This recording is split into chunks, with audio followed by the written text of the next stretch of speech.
Alright guys, 20th tutorial, real quick tutorial. I finally typed all this code and finished up our program. See, look at all this. You really didn't want to have to sit there and watch me type all this, did you?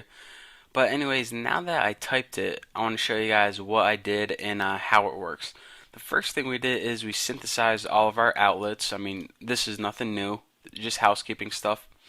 And after this, the really first thing we did is we called this method called will animate rotation to interface orientation. And go ahead and start typing that, and all your parameters are going to pop up. Just keep everything good by default. And what this method is, it's a built-in method. And what we just did is, well, we inherited it from our parent class, and we needed to overwrite it. So this method by default gets called after you rotate your iPod Touch or iPhone. And what it does is it looks at the interface, and it pretty much what it does is it looks at the orientation of how you're holding it, and depending on how you're holding it, displays your objects a certain way.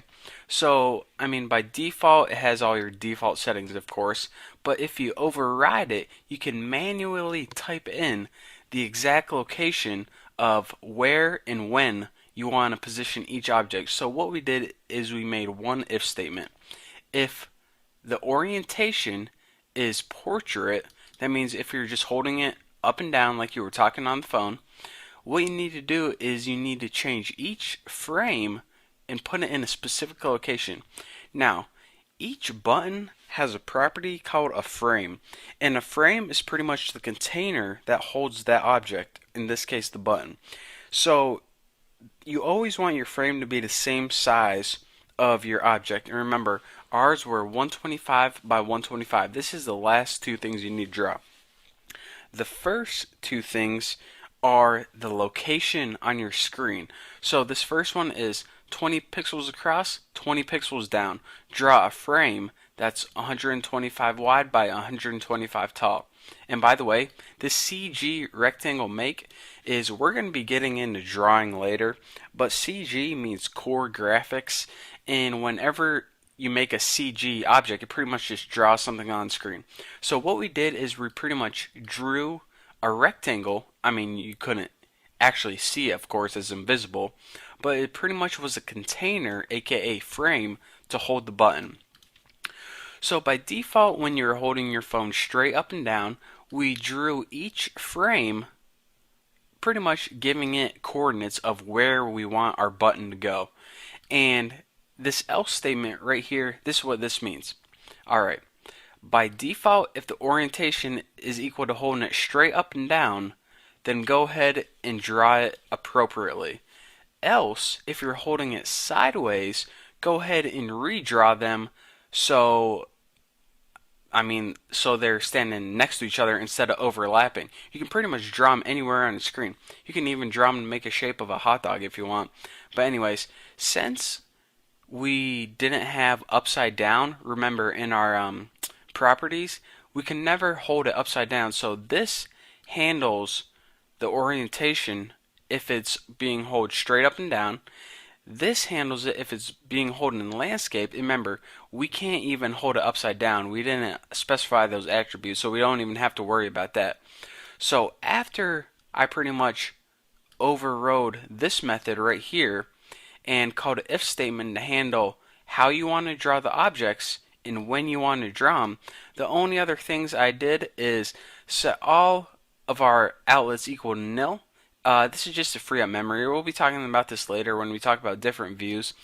And we also released all of our buttons because, remember, we retained them, so then we needed to release them when we were done with them. So again, this is just memory stuff down there. You don't really need to know about that. I mean, you do need to know about it, but you don't. So check this out. I'll give you guys one example.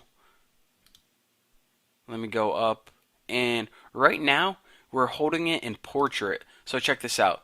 This button number 1 right here is 20 pixels over, 20 pixels down, and it is 125 wide and 125 tall.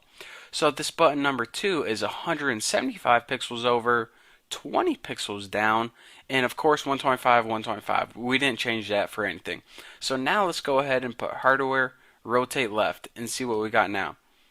Well, now let's go ahead and look at button 2. Button 2 right here is in the bottom left. That means it's 20 pixels over, 155 pixels down, and 125 by 125 because, that's just the size of the button. And how we reposition all these buttons to make sure that they all fit on the screen next to each other, besides instead of overlapping, we just pretty much figured out how wide our iPhone screen was, and we pretty much just, went through this stuff. You probably need a calculator in your hand to figure out all this stuff, but this is where you pretty much position everything to make sure it just fits nicely on the screen. And yeah, that's pretty much it. I mean, it's pretty self-explanatory. Just want to show you guys the key thing is this is the method that you need to pass in, and to interface orientation, set this equal to whatever orientation you're using, and then the conditions is how you want your objects to display. So if you have any questions, just go ahead and ask me on my forum. The link is below in the iPhone development section. And also, I posted all the source code for this, so you don't have to, keep rewinding it and watch this tutorial. You can just go ahead and copy all of my source code, post it in your Xcode, and watch it run. And once you do, it'll make a whole lot more sense. So for now, I just want to, I don't really want to do anything right now except eat pudding. But thank you guys for watching, and don't forget to subscribe. And in the next tutorial, we're going to be going over multiple views. That means a program that has more than one screen. We haven't done it yet. It's going to be super awesome. I'm more excited for it than I've ever been before in my entire life. So thank you for watching. Don't forget to subscribe, and I'll see you guys next time.